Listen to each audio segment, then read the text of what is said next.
Did if did Satan or the devil influence old school rock music to change the world economically and the society and all of that?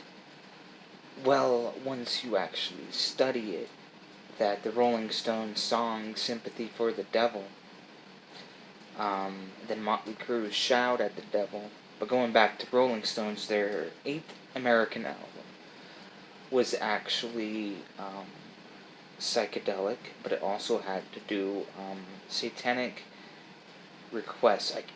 Then you will understand that, and then you'll understand that in the 1960s, psychedelics were being pushed by the New Age hippies that wanted peace. Then you will understand what agenda was being pushed with old school music if you actually research the guitarist or the bass player of Led Zeppelin, Jimmy Page. His sign was So, which is the alchemical sign and connected with the sign of Saturn. And you hear all this stuff on Saturn worship nowadays, and how it's ruling planet of Capricorn, and Zoso represented Capricorn, and all that. Then you will realize that Jimmy Page actually owned the house of Aleister Crowley.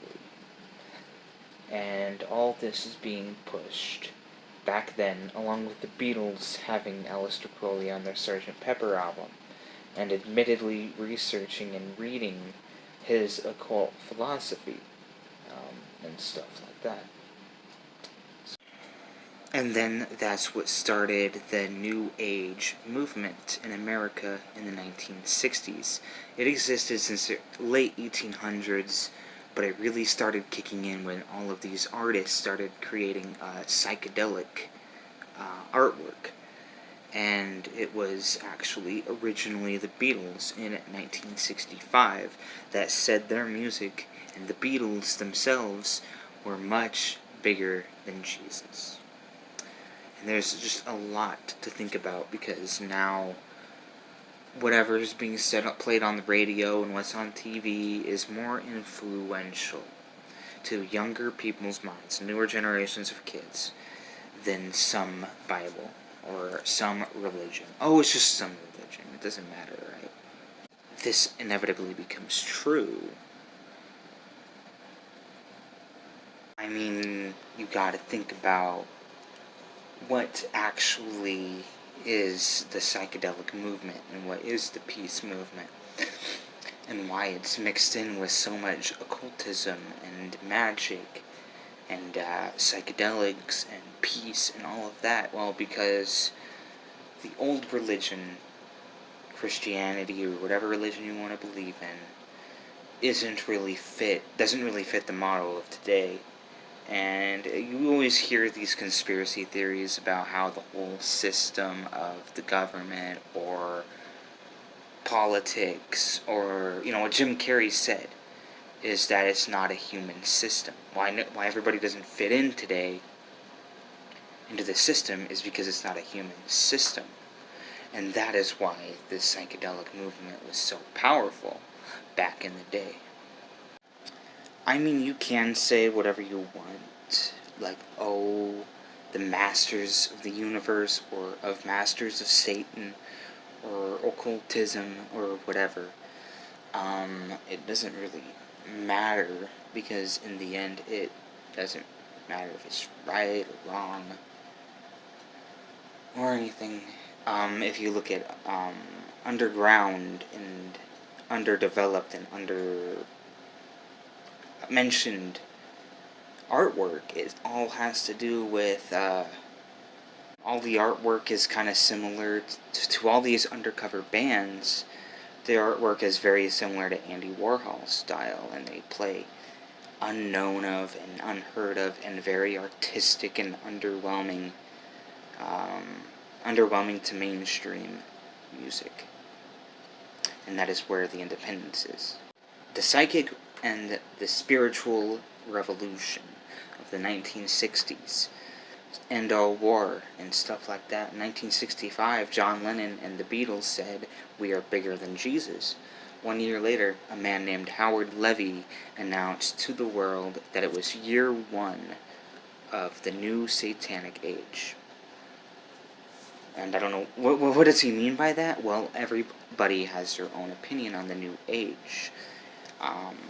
The new age of Aquarius, which is zodiac inspired, Horus, which is mythology inspired, and the Age of Satan, which is religiously inspired.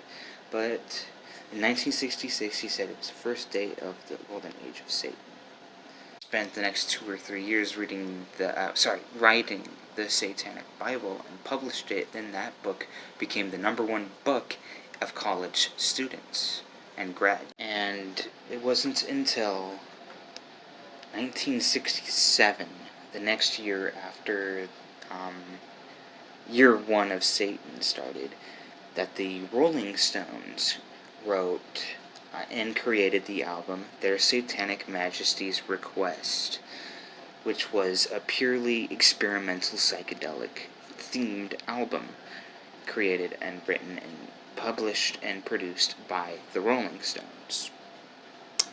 And this was around the time where Anton LaVey, or Howard Levy, real name was Howard Levy, but it was Anton LaVey, was appearing in Rolling Stone magazines. And, of course, a man named Marilyn Manson read the Satanic Bible along with other books by Aleister Crowley, became an official member of the Church of Satan, and within the year, he became popular.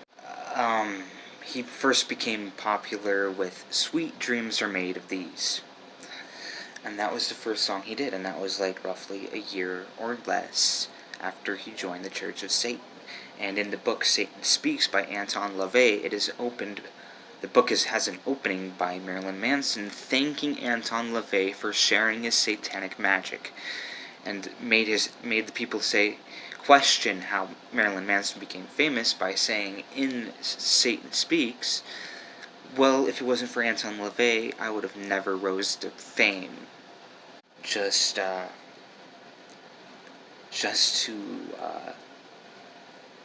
Yeah, that was a very interesting time. But going back at it, a lot of music is being released today, and it's specifically the heavy metal that always has this fallen angel theme. Every time you turn on the on the radio, on the heavy metal station, you always hear it. Eventually on the radio, you will hear a song with themes like Demon, or I Need to Medicate, or like Shine Down, The Devil by Shinedown type of stuff, like, just constantly, and it's always like just going over everybody's head, and that's almost the point.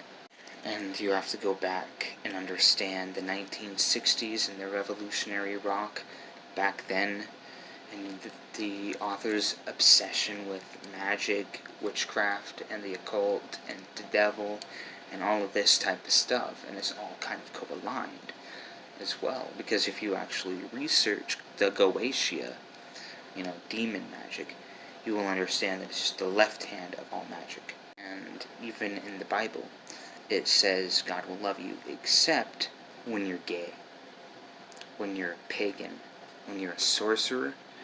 Oh, but he'll also dislike you if you have long hair or tattoos. I mean, you gotta learn your shit. Especially with the rise of pagans around the world, of course there's going to be these crazies that will try to convince millennials to Christianity and pretend to be all loving. But in reality, there's nothing all loving about wanting to control your religious ideology. But yeah, I just wanted to talk about psychedelics, the music industry, corruptive religion, corruptive politics. I just wanted to cover it all right here in this video. And then, namaste. Oh, why do you think religion hates yoga? Control. But like Jim Carrey said, to end this video, I'm going to say and confirm what Jim Carrey has said, that this whole world is not built on a human system. The system of the world is inorganic. Yeah. And And this model of religion and corruption, of political stuff and everything, just starts being flown in your face. Especially the more you read about how the Catholic bishops are trying to keep child molestation hush hush, then you'll understand that there's something very wrong. Or the rise of people trying to get millennials Christian. Even though, and they do it in a non-loving way, kind of like I want to control your opinion kind of way, like the rest of the world. And, the lack of free will, the lack of the First Amendment, religion and politics, and every one of those just starts becoming the lack of First Amendment. Then they're going to remove the Second Amendment, and then they're just going to remove the First Amendment. But don't worry, God loves you, even though you're not allowed to say anything or have long hair.